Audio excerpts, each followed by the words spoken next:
Hola a todos, mi nombre es Natalia Cano, soy médica especialista en terapia intensiva y emergentología y la charla que vamos a tener hoy es sobre vía aérea. Vamos a hablar sobre lo que es el manejo básico y avanzado de la misma.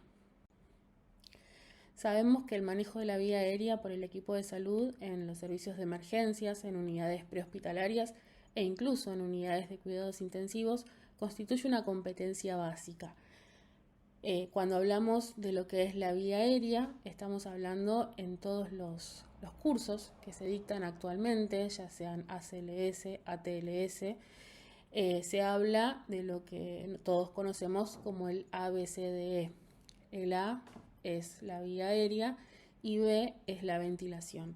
Por lo tanto, como dice en esta diapositiva, el manejo de la vía aérea debería constituir una competencia básica de todos los médicos que hacen medicina crítica. En cuanto a la vía aérea, en el departamento de emergencias, a diferencia de otros servicios, nos encontramos con pacientes que van a ser, en un principio, desconocidos, críticos, pacientes que pueden estar inestables, no colaboradores, que no estén en ayuno, una vía aérea dificultosa, que requiere inmovilización de la columna cervical y menor tiempo para valorar. Todo esto hace que estemos ante la presencia de un paciente, como bien dice la diapositiva, crítico y que no tengamos a ciencia cierta, no sepamos bien qué es lo que le está pasando a nuestro paciente. Por eso debemos tener en cuenta nuestras habilidades en cuanto a lo que es el manejo de la vía aérea. En cuanto a lo que son las complicaciones potencialmente letales de la intubación en emergencias, podemos nombrar la hipoxemia severa, que es definida como una saturación menor a 80% aire ambiente, un colapso hemodinámico severo o inestabilidad hemodinámica, que se define como una tensión arterial sistólica menor a 60 milímetros de mercurio o 90 milímetros de mercurio después de una fluidoterapia con al menos 500 a 1000 mililitros de expansión posterior a la intubación o requerimiento de vasopresores. También se considera el paro cardíaco y la muerte.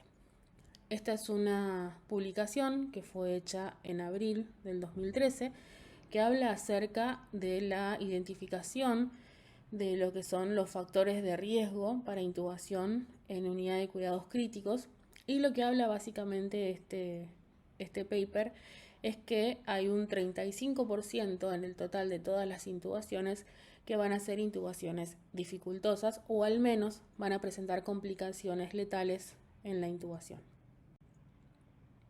Otras complicaciones inmediatas que podemos nombrar son la intubación dificultosa, que es considerada como 3 o más intentos o una demora mayor a 10 minutos para poder asegurar la vía aérea, la aparición de una arritmia, ya sea supraventricular o ventricular, una intubación esofágica, un periodo de agitación del paciente, es decir, aquel paciente que no tenga una buena analgosedación o que no se hayan cumplido con los criterios de secuencia de intubación rápida, un paciente que se aspire durante la maniobra de intubación o que haya un daño a nivel de lo que es la dentadura.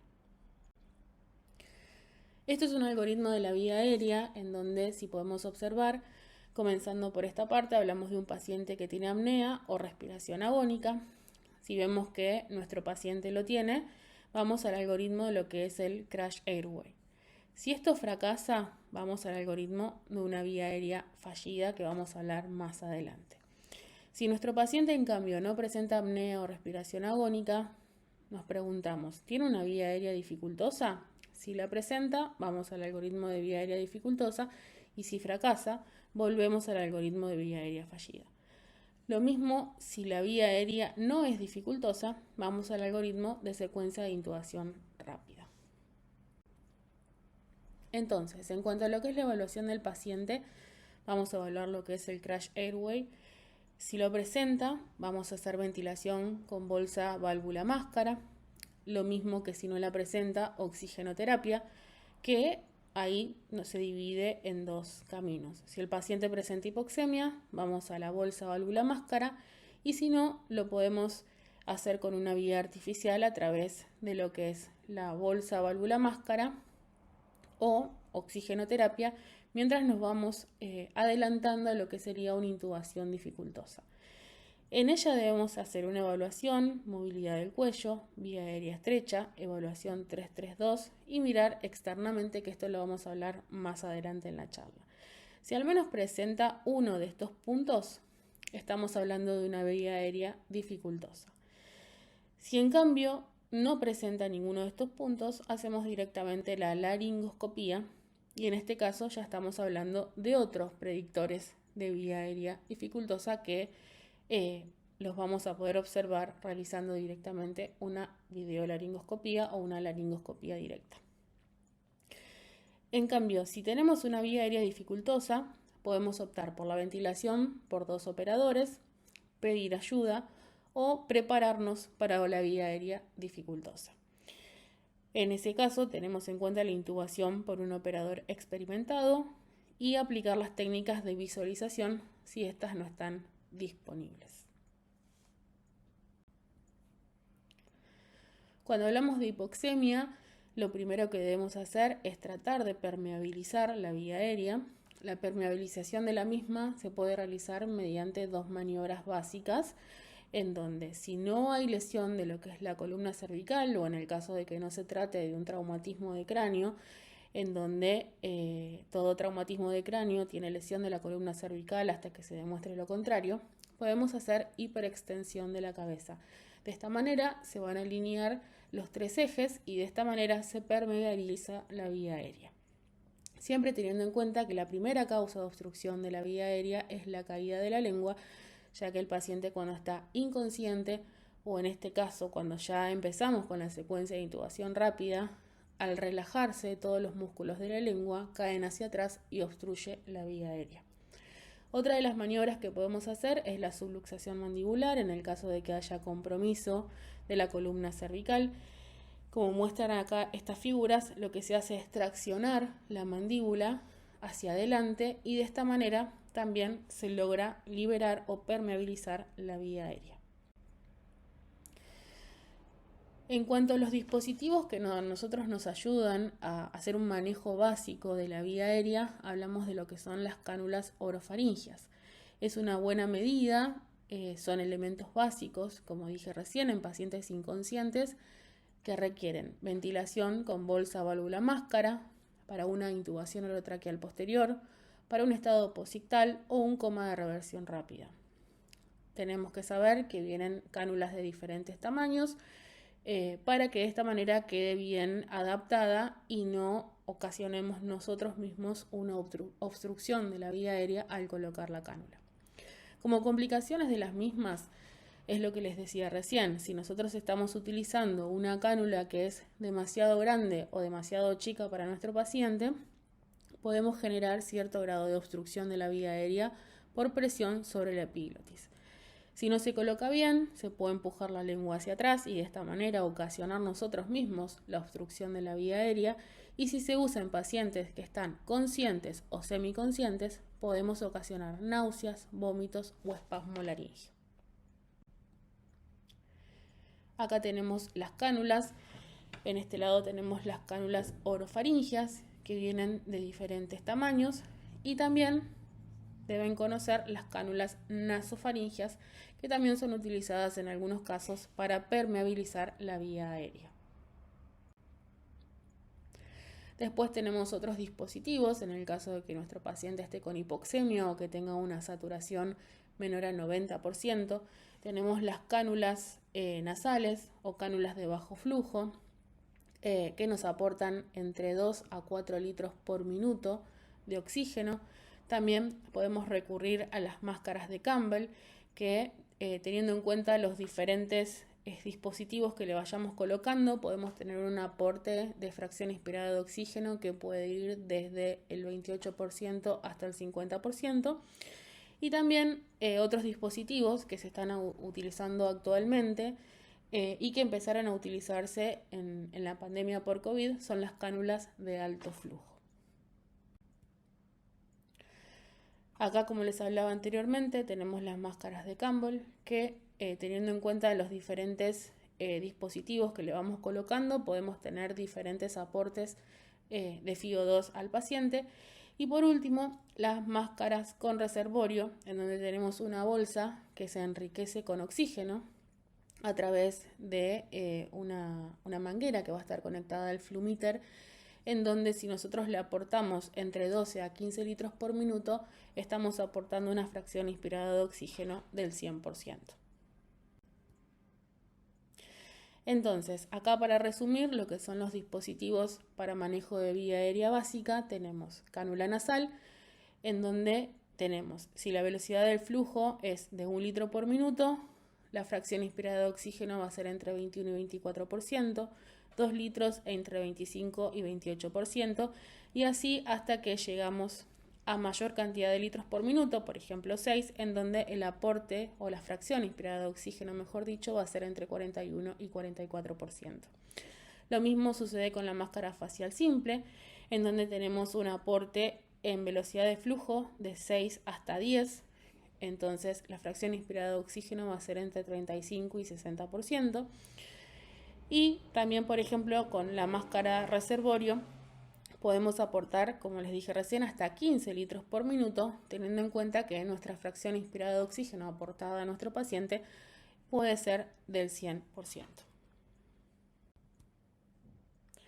Otro de los dispositivos con los que contamos para el manejo de la vía aérea es la bolsa válvula máscara, en donde es un dispositivo que va a recibir oxígeno a través de un flumíter, ¿no? Se va a enriquecer la bolsa con oxígeno y nosotros podemos manejar determinada cantidad de volumen que le vamos a estar aportando a nuestro paciente.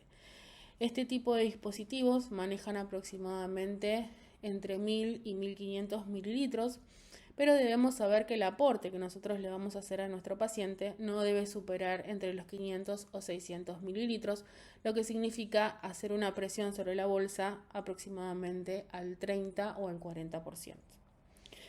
De esta manera, lo que nosotros necesitamos, este dispositivo generalmente se utiliza para hacer la preoxigenación en lo que va a ser la maniobra de intubación orotraqueal. Entonces, de esta manera debemos tener una vía aérea permeabilizada. Que cómo lo vamos a lograr, como lo hablamos al principio de la clase, realizando o bien la hiperextensión de la cabeza para alinear los ejes, o bien hacer la subluxación de la mandíbula en el caso de que el paciente tenga compromiso de la columna cervical. Entonces, ¿cómo nosotros vamos a identificar una ventilación dificultosa con bolsa válvula máscara? A través de una sigla que se llama Roman, en donde vamos a ver, o observar, mejor dicho, el radio o la restricción que presenta nuestro paciente, la O de obesidad, obstrucción, o bien un paciente que tenga síndrome de obstrucción o un SAOS, ¿no? Apnea obstructiva del sueño, la M del sellamiento de la máscara, que puede estar imposibilitado por la presencia de barba, o incluso pueden ser lesiones a nivel facial. Por ejemplo, una ventilación dificultosa podría ser en un paciente que tiene un traumatismo facial.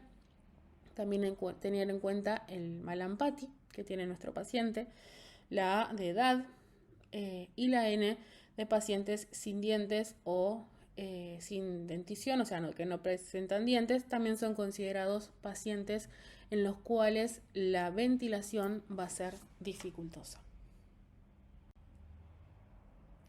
En cuanto a la identificación de la ventilación dificultosa, también debemos saber que hay diferentes grados de dificultad. Hablamos de un grado 1 cuando hay una buena ventilación con bolsa válvula máscara en supino. Grado 2, hay una buena ventilación a través de la vía aérea oral o nasofaringia con una sola mano o con ambas manos sosteniendo la mandíbula para mejorar el sello. Grado 3, hay incapacidad de lograr una buena ventilación con los métodos mencionados. Por lo tanto, se va a requerir una ventilación con 2 operadores para mantener al menos una saturación mayor o igual al 90%. Y grado 4 ya se considera una imposibilidad de mantener una saturación de oxígeno mayor al 90%, incluso con la presencia de 2 operadores. Algo para nombrar es la maniobra de Selig. que no se está utilizando, se lo utiliza solamente en casos en los que es estrictamente necesaria. Es una maniobra que se realiza presión sobre el cartílago cricoides con el dedo índice y el pulgar bajo una fuerza determinada hacia las vértebras para ocluir el esófago. Como bien lo muestra acá el dibujo, un operador está haciendo una laringoscopia directa y se utiliza más que nada en los casos en donde la vía aérea está muy anterior o no hay una buena visualización de la misma, por lo tanto se le pide a un segundo operador que realice la maniobra de Selig. Entonces de esta manera se logra un descenso de lo que es la tráquea y entonces el operador que está haciendo la laringoscopía va a tener una mejor visualización de lo que es la glotis. Bueno, volvemos al algoritmo que habíamos estado hablando anteriormente. En este caso seguimos con lo mismo, con lo que es siempre pensar que nos vamos a enfrentar con una vía aérea dificultosa y estar preparados para esto, ¿no? Tener en cuenta todos los predictores de vía aérea dificultosa, pero aún así tener cerca todo lo que es un carro de vía aérea o un kit de vía aérea dificultosa, para en el caso de que nosotros nos encontremos o cuando estemos haciendo la laringoscopia directa y de esa manera veamos que estamos ante la presencia de una vía aérea dificultosa, tener todos los elementos cercanos. Como vamos hablando ya de esta parte, de lo que son los dispositivos supraglóticos y ya ir pensando en lo que son las técnicas de vía aérea invasiva como la cricotiroidotomía, la traqueostomía percutánea o en algunos casos, cuando es necesario, una traqueostomía quirúrgica. En cuanto a lo que son los dispositivos supraglóticos, ya hablando de lo que es una vía aérea dificultosa, tenemos las máscaras laringeas, las máscaras o el combitube o tubo con 2 lúmenes, o también el tubo laringeo, que son de muy fácil utilización, que es lo que vamos a hablar ahora, y que pueden a nosotros darnos tiempo para buscar a una persona que esté entrenada en vía aérea dificultosa y de esa manera poder establecer una vía aérea definitiva. También hablamos de otros dispositivos que se deberían tener en una vía aérea dificultosa, como es la guía de Eichmann, que es la que se observa acá en este lado, que es una guía que se utiliza para poder canalizar, por llamarlo de alguna manera, la vía aérea y luego enhebrar el tubo a través de esta guía para poder realizar una intubación orotraqueal, o también la utilización de fibroscopios o fibrobroncoscopios para tener una mejor visualización dentro de la medida que se pueda de lo que es la vía aérea. La traqueostomía percutánea es un método mínimamente invasivo de creciente instauración en el que el abordaje traqueal se efectúa usando el método de Zelldiger. En los últimos años se ha convertido en una alternativa a la traqueostomía quirúrgica y de esta manera se está imponiendo como técnica de primera elección en aquellos pacientes que están en estado crítico, ya que aporta numerosas ventajas respecto a la traqueostomía convencional. Se trata de una técnica segura y sencilla, pero que no está exenta de riesgos, como todo procedimiento médico, en donde hay que tener en cuenta las indicaciones, contraindicaciones y complicaciones para de esta manera poder actuar de forma adecuada y coordinada con el resto del equipo que va a estar ayudando al operador a realizarla. Entonces, la traqueostomía percutánea, como dije recién, es un procedimiento mínimamente invasivo de creciente instauración, en donde se está imponiendo como técnica de primera elección. La baja tasa de morbilidad que tiene esta técnica es atribuible a que expone menor cantidad de tejido y a la preservación del anillo cartilaginoso traqueal, lo que junto a la disminución de la movilidad de la cánula se relaciona con la baja frecuencia de estenosis traqueal. La cricotirotomía, ya sea quirúrgica en forma tradicional o percutánea utilizando un alambre guía, se realiza a través de una incisión a través de la piel y la membrana cricotiroidea, a través de la cual se introduce una vía aérea artificial en la tráquea. La cricotirotomía se realiza típicamente de forma urgente cuando la intubación endotraqueal está contraindicada o no se puede lograr por otros métodos de inserción del tubo, ya sean porque hay cuerpos extraños o bien puede ser el caso de un hematoma sofocante. A diferencia de la técnica de realización de la traqueostomía, ya sea quirúrgica o percutánea, dijimos que la cricotirotomía se realiza a través de la incisión de la membrana cricotiroidea, mientras que la traqueostomía se realiza entre el primer y el segundo anillo traqueal. Contraindicaciones para realizar esta cricotirotomía: la incapacidad para identificar los reparos anatómicos debido a lesiones significativas en la laringe, cartílago tiroides o cartílago cricoides, que haya una transección parcial o completa de la porción distal de la tráquea, o bien en pacientes entre 8 y 12 años, donde son considerados límites de edad variables sin consenso definitivo de expertos.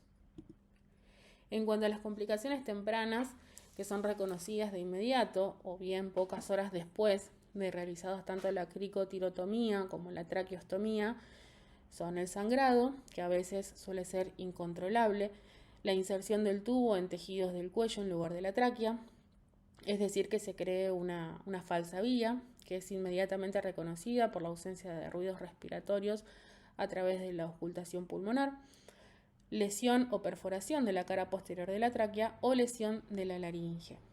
También complicaciones tardías, como son la obstrucción progresiva de la vía aérea debido a una estenosis subglótica, o bien la aparición de tejido de granulación en el ostoma, cambios en la voz, que son crónicos pero que pueden resolverse con el tiempo, o bien que haya infección del ostoma.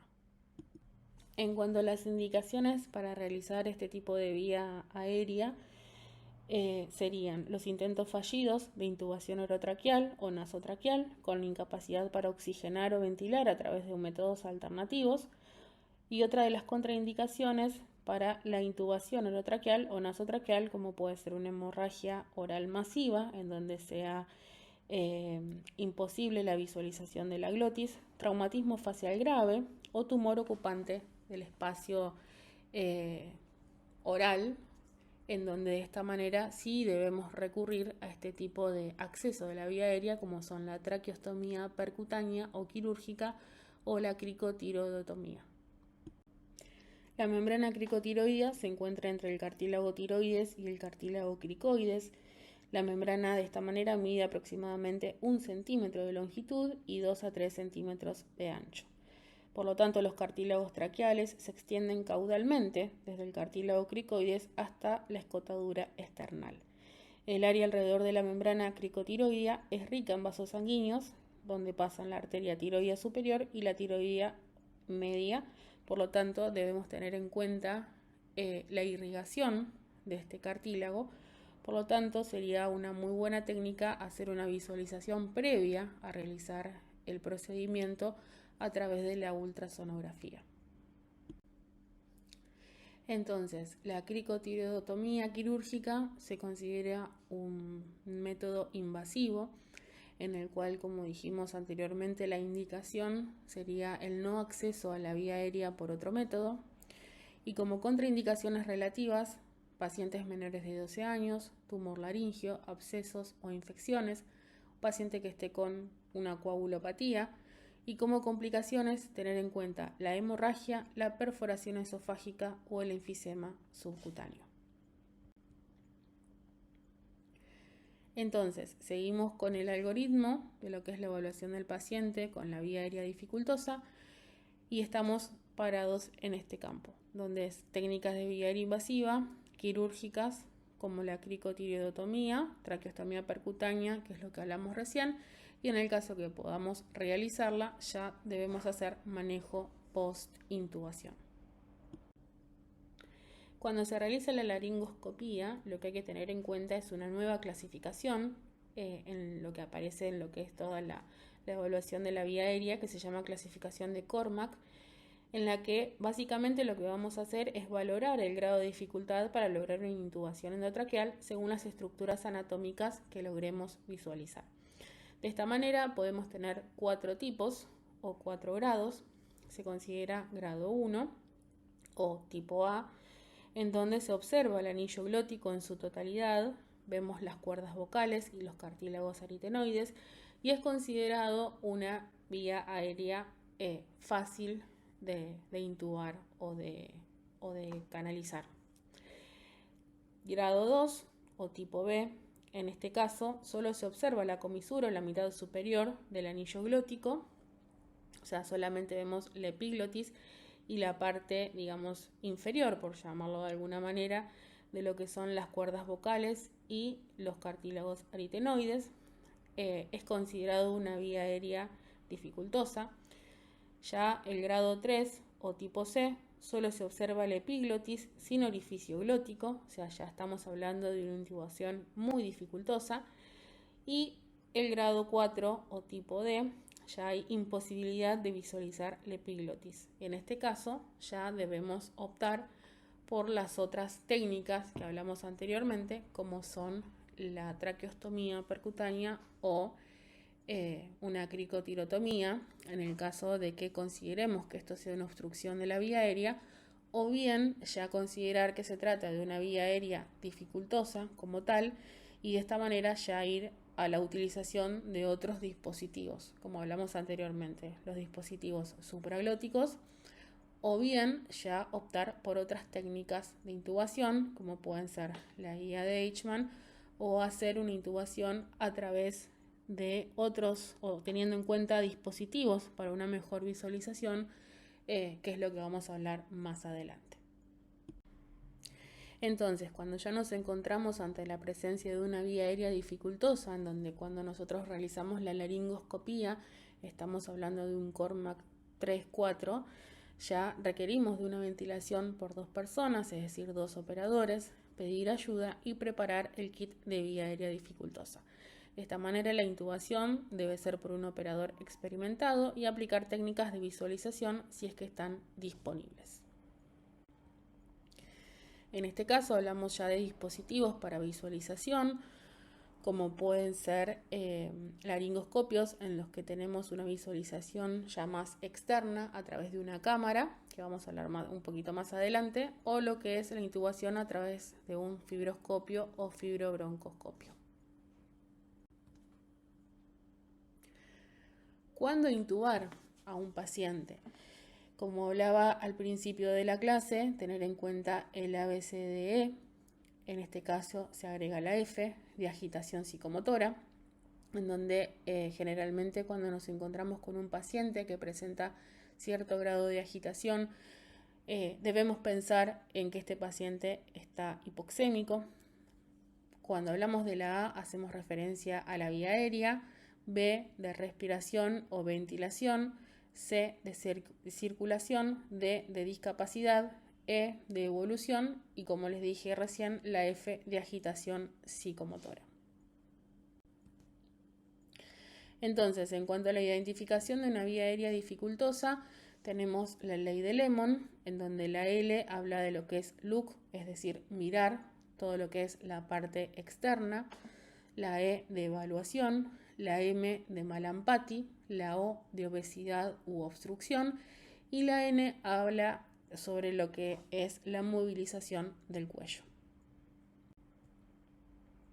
En cuanto a la posición y protección, como hablamos anteriormente, podemos utilizar la posición con hiperextensión de la cabeza o bien hacer una subluxación de la mandíbula para permeabilizar la vía aérea, o bien en muchos casos en pacientes obesos, en donde uno ya supone que va a ser una vía aérea dificultosa, utilizar la técnica de lo que se conoce como el Trendelenburg invertido, en donde se le colocan almohadas al paciente para de esta manera, siempre con el mismo objetivo de alinear los 3 ejes. Entonces, lo que es el posicionamiento del tubo, uno ingresa a través del laringoscopio, se visualiza, se trata de visualizar la glotis, se introduce el laringoscopio o la rama del laringoscopio, que pueden ser curvas o rectas. En el caso de los adultos siempre utilizamos las ramas curvas. tratamos de identificar el surco glosoepiglótico y de esa manera hacemos un movimiento hacia arriba y hacia adelante al cenit para de esa manera poder tener una buena visualización de lo que es la glotis. Lo que vamos a tratar de visualizar es esta imagen en donde vamos a tener por arriba la epiglotis, las cuerdas vocales, los cartílagos aritenoides y de esta manera todo lo que es la valécula glosoepiglótica o el surco glosoepiglótico en donde va a ir posicionada la rama del laringoscopio, como vemos acá en esta imagen, en este corte. Vemos que la rama del laringoscopio la ubicamos en lo que es el surco glosoepiglótico y de esta manera levantamos hacia arriba y hacia adelante y de esa manera vamos a obtener una mejor visualización de la glotis. Esto también, para seguir explicando lo que es la visualización, cuando introducimos la rama del laringoscopio, nos vamos a tratar de dirigir hacia lo que es el pilar anterior del lado derecho del paciente y de esa manera calzamos la lengua y la llevamos hacia el centro y hacia arriba. Y de esta manera buscamos el surco glosoepiglótico, hacemos la maniobra del cenit y podemos tener una buena visualización de la glotis. Post intubación debemos asegurar la posición del tubo, fijar el tubo, monitoreo hemodinámico y una radiografía de tórax. De esta manera vamos a observar la buena posición del tubo endotraqueal que debe estar a una distancia aproximadamente de 3 centímetros de la carina. En cuanto a los métodos de confirmación, tenemos métodos primarios y secundarios. Métodos primarios: la auscultación, la laringoscopía directa, la medición de la CO2 expirada y la ecografía. Como métodos secundarios podemos hablar de los dispositivos de detección esofágica y la saturación de oxígeno. En cuanto a lo que es los métodos de confirmación ecográfica, acá lo que observamos es un corte transversal a nivel del cartílago tiroides. Lo que vemos en color verde es el cartílago tiroides, en color naranja las cuerdas vocales verdaderas y en amarillo los cartílagos aritenoides. Esto es para la visualización de la vía aérea. Como método de confirmación, lo que podemos observar es el sliding pulmonar, es decir, que haya, o que esté presente, mejor dicho, el deslizamiento ya sea de la pleura parietal y visceral, tanto del lado derecho como del lado izquierdo. Eso nos está dando la pauta de que se están ventilando ambos pulmones por igual. Siguiendo con lo que es la vía aérea dificultosa, se la define como una dificultad para ventilar, con bolsa, válvula, máscara, con incapacidad para mantener una oxigenación por encima de 90%, una dificultad para intubar, se la define como la incapacidad para colocar un tubo orotraqueal luego de 3 intentos o que el procedimiento lleve más de 10 minutos, o bien una mala visualización de la glotis en la laringoscopía. Podemos predecir una vía aérea dificultosa, sí, a través de la ley de Lemon, como hablamos anteriormente, que es mirar, evaluar el Magalpati, ver si hay o no obstrucción y ver la movilidad del cuello. Entonces, comenzando con la letra L, que es de look y mirar, vamos a observar más que nada las alteraciones anatómicas que presenta el paciente. Vamos a observar la cara, si es de cuello corto, si tiene incisivos en centinela, que son todos predictores de una intubación dificultosa. La E de evaluación, vamos a tener en cuenta la regla de los 3, donde vamos a tener 3 dedos en lo que es la apertura bucal, 3 dedos de distancia entre el mentón y el hueso ioides y 3 dedos entre lo que es el cartílago tiroides y el esternón. El Mallampati, que es lo que hablamos anteriormente, tener en cuenta los 4 grados de Mallampati. Más que nada le vamos a pedir al paciente, en el caso, ¿no?, de que no sea una intubación de urgencia, vamos a pedirle que haga una apertura bucal y lo que vamos a observar es Por ejemplo, en el grado 1 o clase 1 se visualiza la úvula, los pilares amigdalinos y el paladar blando. De esta manera estamos hablando de una intubación fácil. Y por ejemplo, ya un grado 4 vemos que hay una dificultad severa en la cual no logramos una buena visualización ni del paladar blando y solo podemos observar el paladar duro. En cuanto a la O de obstrucciones, vamos a ir en búsqueda o a descartar tumores laringios, abscesos amigdalinos, cuerpos extraños o edema laringio. Y en cuanto a la N de cuello, vamos a observar la movilización del cuello, que en algunos casos puede estar reducida. En el caso de que tengamos presencia de un collar cervical, estamos hablando de una vía aérea dificultosa con una probabilidad del 22%, o bien tener en cuenta también en pacientes añosos la presencia de artrosis. Bueno, en cuanto a lo que son ya los métodos avanzados para el manejo de la vía aérea, tenemos el introductor de Eichmann o guía de Eichmann, la máscara laringia, el Convitube, el Fast Track, el AirTrack y el fibroscopio. En cuanto al introductor de Eichmann o guía de Eichmann, es un estilete de plástico que mide aproximadamente 50 centímetros y se le agregan 3 centímetros más que van a estar distal a la guía, que van a tener una forma angulada, similar a un palo de golf, y de esta manera nos permite a nosotros que este estilete se dirija hacia la vía aérea. Macintosh describe esta técnica en el año 49 con un catéter urológico. Cabe destacar que siempre que utilicemos este introductor de Eichmann o guía de Eichmann lo debemos hacer bajo la técnica de la laringoscopía, es decir, con la utilización de un laringoscopio. Una vez que vamos a introducir el estilete, luego enhebramos el tubo endotraqueal y de esta manera queda establecida la vía aérea. En cuanto a las máscaras laringias, son tubos con máscaras distal inflable. Brain la inventa en el año 81, tiene un 95% de efectividad sin capacitación previa, es decir, que la curva de aprendizaje para la utilización de estos dispositivos es muy baja y es considerado un método no definitivo. Para la colocación de la máscara laringia no se requiere de hiperextensión de la cabeza ni alineación de los ejes, por lo tanto, con una simple apertura bucal ya puede introducirse la máscara laringia, pero deben tener en cuenta que es un método no definitivo. En cuanto a lo que es el Convitube, es un tubo esofágico de doble luz y de doble balón. Debemos tener en cuenta que siempre que hagamos la colocación de un Convitube, en el 95% de los casos va dirigido al esófago. También es considerado un método no definitivo y, en forma similar a la máscara laringia, no requiere de hiperextensión. En cuanto al Fast Track, o también conocida como máscara laringia intubadora, Brain la presenta en el año 83.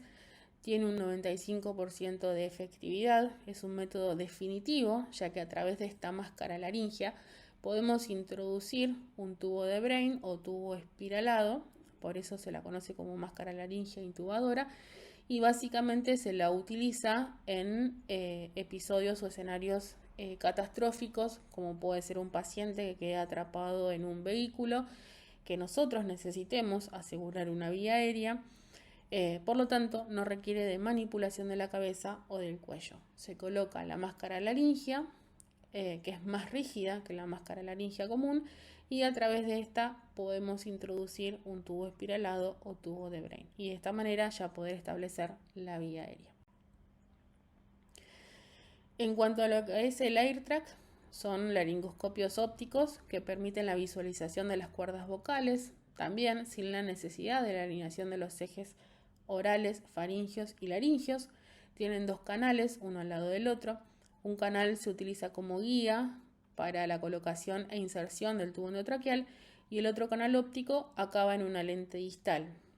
La imagen que se transmite a un visor proximal a través de una combinación de lentes proporciona una buena visualización de lo que es la glotis. Por lo tanto, el AirTrack tiene forma anatómica y permite la colocación de tubos endotraqueales de todos los calibres.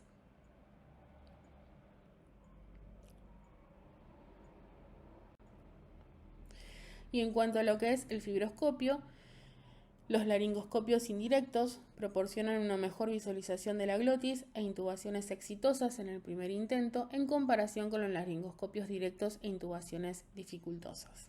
Estos ya son elementos de alta tecnología en donde no se encuentran en todos los servicios de emergencia, pero bueno, en el caso que contemos con ellos y hayamos hecho toda una evaluación y estemos ante la presencia de una vía aérea dificultosa, saber que podemos recurrir tanto al AirTrack como al fibroscopio para poder realizar una intubación.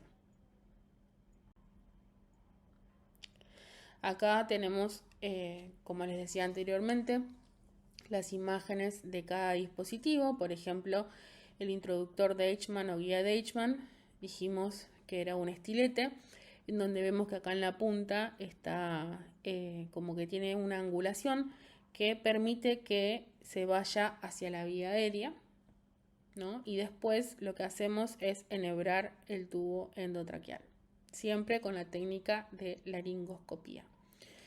Las máscaras laringeas, ¿sí? Esta es una máscara laringea común. Las que más se utilizan en los adultos son la número 4 y la número 5. Una regla fácil para la insuflación del CAF o testigo o balón testigo es si, por ejemplo, tenemos una máscara laringea número 5, vamos a insuflarla con 40 centímetros, mientras que si es una máscara laringea número 4, la vamos a insuflar con 30 centímetros. Es decir, si es número 5, restamos 1, multiplicamos por 10 y esa va a ser la cantidad de aire con la que yo voy a insuflar el balón testigo. Lo mismo el Fast Track o máscara laringea intubadora. Como ven acá, es una máscara laringea rígida, ¿sí? A través de la cual, como vemos en este dibujo acá abajo, podemos introducir un tubo espiralado que va a salir hacia la forma distal y de esta manera podemos realizar una intubación. Esto es un combitube, como dijimos, es un tubo que tiene doble luz y doble balón.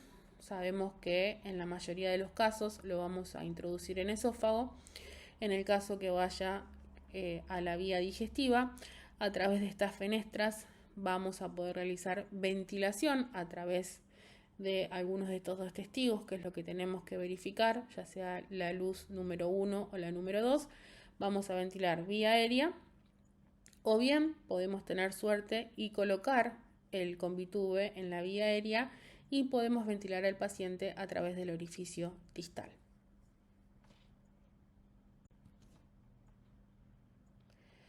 Bueno, hablando un poco de lo que son las situaciones especiales en lo que es la intubación orotraqueal o el manejo de la vía aérea, tenemos que hablar de los pacientes obesos, en donde hay que tener en cuenta que la desaturación va a ser más rápida una vez que hagamos la secuencia de intubación rápida y más aún si utilizamos bloqueantes neuromusculares.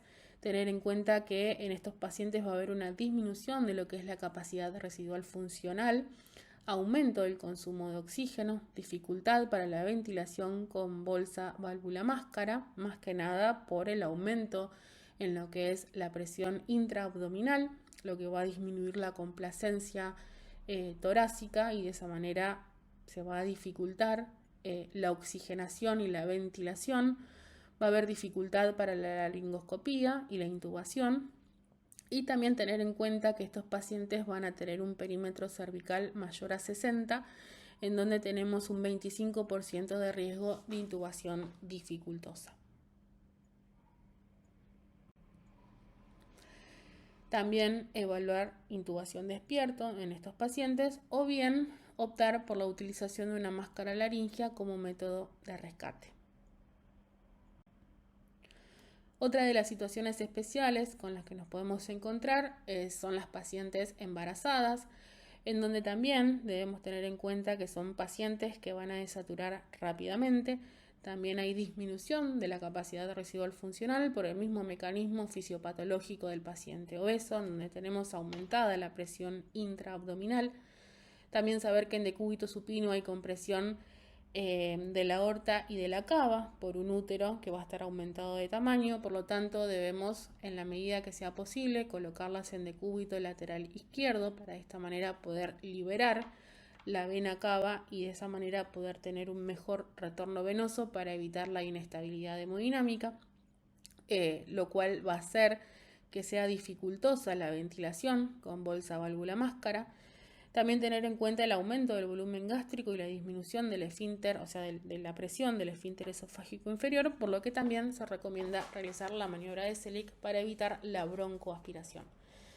También tener en cuenta que por fenómenos hormonales va a haber disminución de la luz traqueal al estar alteradas o mejor dicho, cambiados los niveles hormonales propios por el embarazo. Va a haber más edema en lo que es la glotis, por eso es considerada una vía aérea dificultosa. Bueno, y ya finalizando, como conclusiones, tener en cuenta el manejo de la vía aérea por el equipo de salud en los servicios de emergencias, unidades prehospitalarias y en unidades de cuidados intensivos constituye siempre una competencia básica en la cual debemos entrenarnos. Tener en cuenta las complicaciones potencialmente letales que pueden aparecer durante la maniobra de intubación orotraqueal o lo que es el manejo básico también de la vía aérea. Tener en cuenta la intubación dificultosa, cuáles son los escenarios en los que puede aparecer y saber que hablamos de una intubación dificultosa cuando llevamos 3 o más intentos o hay una demora en la estabilización de la vía aérea que supera los 10 minutos de temporalidad. También tener en cuenta los dispositivos supraglóticos y los métodos de confirmación de la vía aérea. Bueno, espero que les haya gustado la charla, que les haya servido y bueno, cualquier duda, ahí les dejo mi mail para que me escriban las consultas.